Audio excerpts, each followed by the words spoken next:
မင်္ဂလာပါရှင်လီလီအခုကက်လေးတွေကိုဆွဲပေးမှာဖြစ်ပါတယ်လက်ရှိကြည့်နေတဲ့သူတွေရဲ့လက်ရှိရင်ထဲမှာဖြစ်ပြနေတဲ့ခံစားချက်လေးတွေကိုလီလီကဖတ်ပေးမှာဖြစ်ပါတယ်အဲ့တော့လီလီကကက်လေးတွေကိုဆွဲပေးမှာဖြစ်တဲ့အတွက်ကိုကြိုက်တဲ့ရာကက်လေးတွေကိုဖိုင်လေးတွေကိုရေးရှိပေးပါဖိုင်ထုတ်ခုပေးထားပါမယ်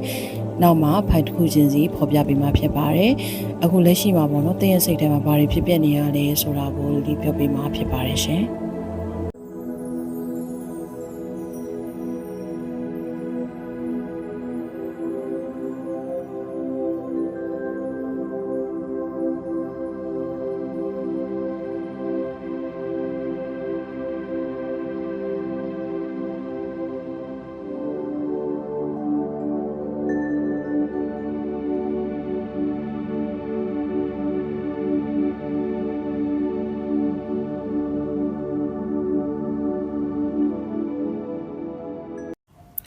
်မင်္ဂလာပါရှင်ဒါလေးကတော့ဖိုင်ဝမ်သမားလေးတွေဖြစ်ပါတယ်ဟုတ်ကဲ့ဖိုင်ဝမ်သမားလေးတွေရေးချက်ထားတဲ့ကက်လေးတွေကတော့လက်ရှိကိုယ့်ရင်ထဲမှာဘာတွေဖြစ်ပြလေးရဲဆိုတာကိုလေးဖတ်ပေးမှာဖြစ်ပါတယ်ပေါ့နော်အဲ့တော့လက်ရှိကိုယ့်ရင်ထဲမှာဘာတွေဖြစ်နေရလဲဆိုတော့ဒီမှာလေးတွေ့ရတော့လေကျမကြီးနဲ့ပတ်သက်ပြီးတော့ပေါ့နော်နည်းနည်းလေးထူးခြားသလိုခံစားနေရတဲ့ဒီကာလပိုင်းခြားမှာပေါ့နော်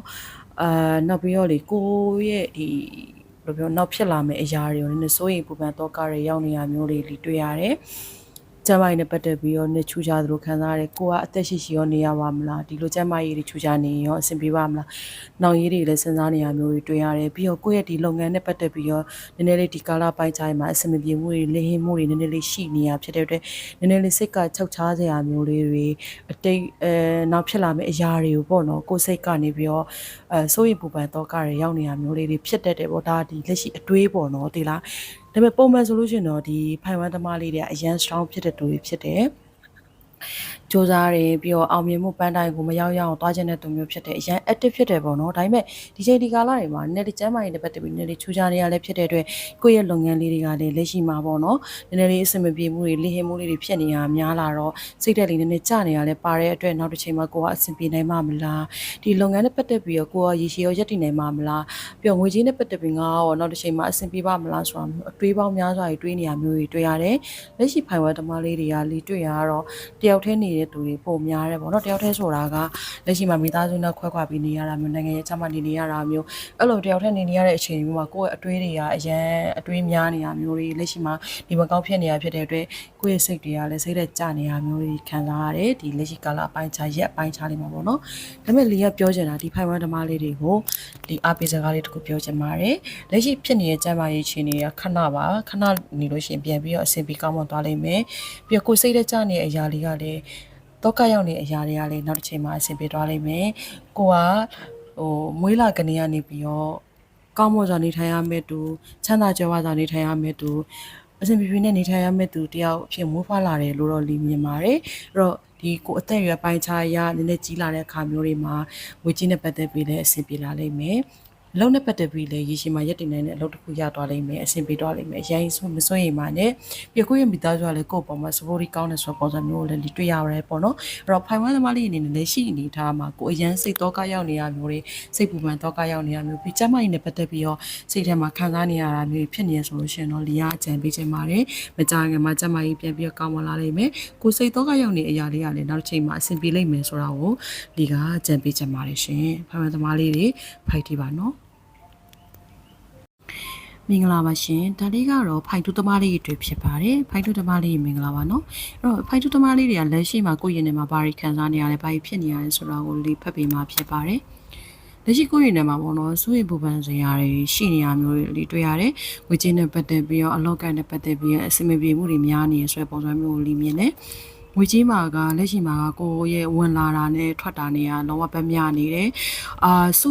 စုကျင်တာစောင်းကျင်တာတော့စုလို့မရဘူးနဲ့ကိုရဲ့အထွက်ငွေကဝုန်းတိုင်းထွက်သွားတာမျိုးဝင်လာရင်လည်းဝုန်းတိုင်းဝင်လာမယ်ဝုန်းတိုင်းထွက်သွားမယ်အဲ့လိုမျိုးအဝင်ထွက်တွေအရင်ပဲမြနေရဆိုပုံစံမျိုးလေးတွေ့ရတယ်အလောက်ကင်နဲ့ပတ်သက်ပြီးတော့အရင်ကတည်းကပို့ပြီးတော့ပင်ပန်းနေရမျိုးအရင်ကတည်းကစိတ်ရောလူရောပင်ပန်းတာမျိုးလေးတွေတွေ့ရတယ်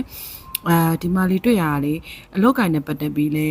ဲအဆင်မပြေမှုတွေများတတ်တယ်ဆိုတဲ့ပုံစံမျိုးတွေလီမြင်နေပေါ့နော်အဲ့တော့ ဒီကအကြံပေးချင်တာကလက်ရှိဖြစ်နေတဲ့အရာတွေအားလုံးကခဏပါလို့ဒီပြောချင်တယ်လက်ရှိကာလအပိုင်းခြားတွေကအကြာဆုံးနှစ်ပတ်လိုပဲလီမြင်နေပေါ့နော်အဲ့ဒီနှစ်ပတ်ကျော်သွားရင်တော့ငွေကြေးရောအလောက်ကရောအဆင်ပြေလာလိမ့်မယ်လို့လီမြင်ပါတယ်ငွေကြေးနဲ့ပတ်သက်ပြီးတော့လက်ရှိမှာအဝင်ထွက်တွေပဲများတယ်ဆိုပေမဲ့နောက်ပိုင်းမှာဒီနှစ်ပတ်ကျော်သွားရင်ငွေကြေးနဲ့ပတ်သက်ပြီးတော့ငွေတွေစုဆောင်းမိလာနိုင်မယ်ကိုယ့်ရဲ့ဒီအထွက်ငွေတွေအားလုံးကိုပိတ်ဆို့သွားပြီးတော့ကိုကဒီငွေကိုလိုချင်တဲ့လောက်ငွေအမောက်ကိုတိတိကျကျလေးစုနိုင်ပြီးတော့လုံးဝပိတ်ဆို့လိုက်မယ်ဆိုလို့ရှိရင်တော့ငွေကြေးနဲ့ပတ်သက်ပြီးနှစ်ပတ်အတွင်းမှာငွေတွေစုမိလာနိုင်မယ်ဆိုတဲ့ပုံစံမျိုးကိုတွေ့ရတယ်အလောက်ကိုက်နဲ့ပတ်သက်ပြီးတော့စိတ်ပင်ပန်းလူပန်းဖြစ်တယ်ဆိုတာကလည်းလက်ရှိကာလပိုင်းခြားမှာကိုလုံနေလုပ်ငန်းလေးကအလုပ်တွေအရန်ရှုံနေရမျိုးစိတ်ရောလူရောပင်ပန်းစေရမျိုးဒါမျိုးလေးတွေတွေ့ရတာဖြစ်တဲ့အတွက်နှစ်ပတ်လောက်တည်ခံပေးပါနှစ်ပတ်လွန်သွားပြီဆိုလို့ရှိရင်တော့အဆင်ပြေသွားလိမ့်မယ်လို့လေးတွေ့ရရပေါ့နော်ဒီလက်ရှိကာလပိုင်းခြားမှာကိုကအလုပ်ကိုရှောက်ထားရဲဆိုလို့ရှိရင်အလုပ်မရသေးတာမျိုးတွေအင်တာဗျူးဖြေထားရဲဆိုလို့ရှိရင်အင်တာဗျူးမအောင်တာမျိုးတွေစိတ်သက်ကြနေရစိတ်ပိုင်းဆိုင်ရာမှာနည်းနည်းလေးအဆင်မပြေဖြစ်နေရမျိုး emotion ရမ်းများနေရမျိုးလေးတွေ့ရတယ်အဲ့တော့ဒီမှာမျက်နှာကတော့အခုကစပြီးတော့နှစ်ပတ်ကနေ၄ပတ်အတွင်းမှာပေါ့နော်အလောက်ကိုင်းတတိရလိမ့်မယ်အင်တာဗျူးဆောင်ပွဲအောင်မျက်နှာမျိုးတွေတွေ့ရတယ်ပြီးတော့ကိုအရေးကြီးချင်းဆုပ်ထားတာတွေချင်းဆုပ်ခံရမယ်ဒီနှစ်ပတ်ကနေ၄ပတ်အတွင်းမှာကိုယ့်ရဲ့ဒီအလောက်ကိုင်းနဲ့ပတ်သက်ပြီးတော့ချင်းချက်တစ်ခုအနေနဲ့ပြောင်းလဲသွားလိမ့်မယ်လို့တော့လီမြင်ပါတယ်အဲ့တော့ဒီဖိုင်ထူးသမားလေးတွေကတော့အလောက်ကိုင်းနဲ့ငွေကြေးမှာအဆင်မပြေမှုတွေဖြစ်နေတာမျိုးတွေကိုတွေ့ရတယ်fight တီပါနှစ်ပတ်ကျော်သွားရင်ငွေကြေးနဲ့ပတ်သက်ပြီးအဆင်ပြေသွားလိမ့်မယ်အလောက်ကိုင်းနဲ့ပတ်သက်ပြီးနှစ်ပတ်ကနေ၄ပတ်အတွင်းမှာအဆင်ပြေသွားလိမ့်မယ်လို့တွေ့ရပါတယ်ဖိုက်ထူးသမားလေးတွေ fight တီနော်အဆင်ပြေသွားလိမ့်မယ်နော်မင်္ဂလာပါရှင်ဒါလေးကတော့ဖိုင်သီးသမားလေးတွေဖြစ်ပါတယ်ဖိုင်သီးသမားလေးတွေကလက်ရှိဘာတွေဖြစ်ပျက်နေရတယ်ဘာတွေခံစားနေရတယ်ဆိုတာကိုဒီဖတ်ပေးမှာဖြစ်ပါတယ်ပေါ့နော်ဒီဖိုင်သီးသမားတွေကလက်ရှိမှာလည်းအရန်အလုံးရှုံနေတဲ့သူတရားလို့လီမြင်နေပေါ့နော်ကိုဖြစ်ချင်တဲ့အရာကိုလုံးရှင်တဲ့အရာကိုအရန်စူးစမ်းနေရတဲ့ပုံစံမျိုးကိုဘာကိုဖြစ်ချင်တာလဲအဲ့တာကကိုရအောင်ကိုလိုက်နေရမျိုးတွေတွေ့ရတယ်အလောက်ကိုင်းတဲ့ငွေကြီးနောက်မှာတော်တော်လေးအသေးအတန်လိုက်နေရတဲ့ပုံစံမျိုးမြင်နေပေါ့နော်အဲ့တော့နောက်ပိုင်းမှာကိုဘာတွေလင်းဟင်းနေလဲဆိုတော့ဒီမှာလင်းမြင်တာတော့အခြေရင်းနဲ့ပတ်သက်ပြီးတော့အခြေရိုးကိုဦးစားမပေးနိုင်တာမျိုးတွေကိုယ့်ရဲ့ဒီလက်ရှိချက်တူပေါ်မှာကိုစိန်ကားနေရမျိုးလေးတွေတွေ့ရတယ်နောက်ပြီးတော့မိသားစုကိုလည်းကိုပြစ်ထားတာမျိုးလေးတွေကိုယ့်ရဲ့မိသားစုကိုလှည့်မကြည့်နိုင်တာမျိုးတွေနှွေးထွေးမှုတွေမပေးနိုင်တာမျိုးတွေပေါ့နော်တယောက်တည်းလုံလီတယောက်တည်းသွားပြီးတော့ရှေ့ဆက်သွားနေရမျိုးတွေအလုံးနဲ့ပတ်သက်ပြီးတော့ငွေကြေးနဲ့ပတ်သက်ပြီးတော့အရန်အဆင်ပြေဖို့အတွက်ကို့မှာအဲ့လိုပြောရမယ်ဆိုတော့နည်းလေးစူးစမ်းခြင်းစိတ်တွေအများများနေရယ်ကိုဖြစ်ရှင်တဲ့အရာကိုလုံးရှင်တဲ့အရာတွေဦးစားပေးနေရယ်ဆိုတော့ပုံစံမျိုးတွေတွေ့ရတယ်ပေါ့နော်အဲ့တော့နောက်ပိုင်းပြဿနာတွေကဘာတွေဖြစ်လာလဲဆိုတော့အခြေအနေနဲ့ပတ်သက်ပြီးတော့အဆင်မပြေမှုတွေများလာမယ်ဒီကိုယ့်ရဲ့ relationship တို့အပေါ်မှာကိုစိန်ကားတာမျိုးတွေဥပက္ခပြုတာမျိုးတွေဒါမျိုးတွေများနေတတ်တယ်ဆိုတော့ပုံစံမျိုးတွေ့ရတယ်မိသားစုကိုလည်းကိုမဆက်သွယ်တာမျိုးတွေမိသားစုကိုပြစ်ထားတာမျိုးတွေဒါမျိုးလေးနည်းနည်းများတတ်တယ်ဆိုတော့ပုံစံမျိုးတွေ့ရတယ်ပေါ့နော်အဲ့တော့ဖိုင်သီးသမားလေးတွေအနေနဲ့ကဘာဖြစ်လာမလဲဆိုတော့လေစိတ်ကောလူရောပင်ပန်းလာတာမျိုးကြီးဖြစ်လာတယ်နောက်ပြီးတော့အထီးကျန်မှုတွေခံစားလာတယ်ကိုဒီအလုံးနဲ့ပတ်သက်ပြီးတော့ဇွဲအားဆိုင်နေတဲ့အချိန်မျိုးမှာတော့ဒီလိုခံစားမှုမဖြစ်ဘူးကိုအိတ်ခန့်ဒီအချိန်မျိုးတွေကိုအစမပြေတဲ့အချိန်မျိုးတွေမှာဆိုရင်ဒီလိုခံစားမှုတွေဖြစ်လာတယ်ပေါ့နော်အဲ့တော့တယောက်တည်းဖြစ်နေပါလားဆိုတာမျိုးတွေပေါ့နော်ဒါမျိုးတွေကလေကိုတယောက်တည်းဖြစ်နေရခြင်းအကြောင်းရင်းလီဒီမှာတွေ့ရတော့ကိုကလောက်ခဲလို့ဒီလိုမျိုးတယောက်တည်းဖြစ်နေရဆိုတာမျိုးတော့လီသုံးသပ်မိတယ်ကိုတစ်ချိန်လုံးကကိုချစ်ခဲ့တဲ့သူတွေကိုနောက်ကိုထားခဲ့တာမျိုးတွေကိုမဆက်တွယ်မိတာမျိုးတွေနောက်ပိုင်းမှာကိုကဒီလူကိုသတိရတဲ့အခါမျိုးမှာအဲ့လူတွေကိုအနားမှာမရှိတော့တာမျိုးတွေပေါ့နော်တယောက်တည်းလုံးလီဖြစ်နေတဲ့ခံစားချက်လေးတွေဖြစ်လာနိုင်တယ်လို့တော့ဒီတွေ့ရတယ်ပေါ့နော်အဲ့တော့ဒီဖိုင်သီးသမားလေးတွေကငွေကြီးရောအလောက်ကင်ကောကအားလုံးအဆင်ပြေဒါပေမဲ့အဆင်မပြေတာကမြစ်တိုင်ကြီးမှာအဆင်မပြေတာမျိုးတွေတွေ့ရတယ်928မှာရော1500မှာရော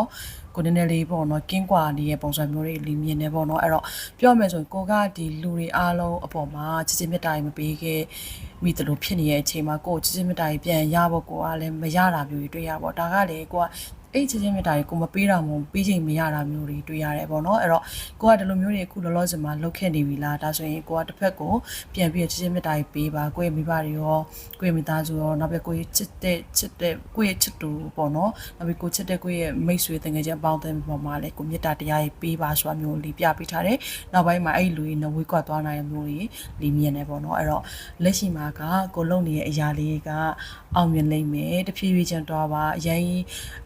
စိတ်ကောလူရောစိတ်ထည့်ပြီးတော့တွားတာမျိုးဆိုရင်တော့နည်းနည်းလေးအချိန်လေးလျှော့ပါပေါ့နော်ပြီးတော့ကိုယ့်အတွက်လူတွေနောက်မကြံခဲ့အောင်ကိုကလည်းဆွဲခေါ်သွားပါဆိုတာမျိုးလေးတွေကိုလီယာကြံပေးကြပါတယ်ဒါလေးကတော့ဖိုက်လေးသမားလေးတွေဖြစ်ပါတယ်ရှင်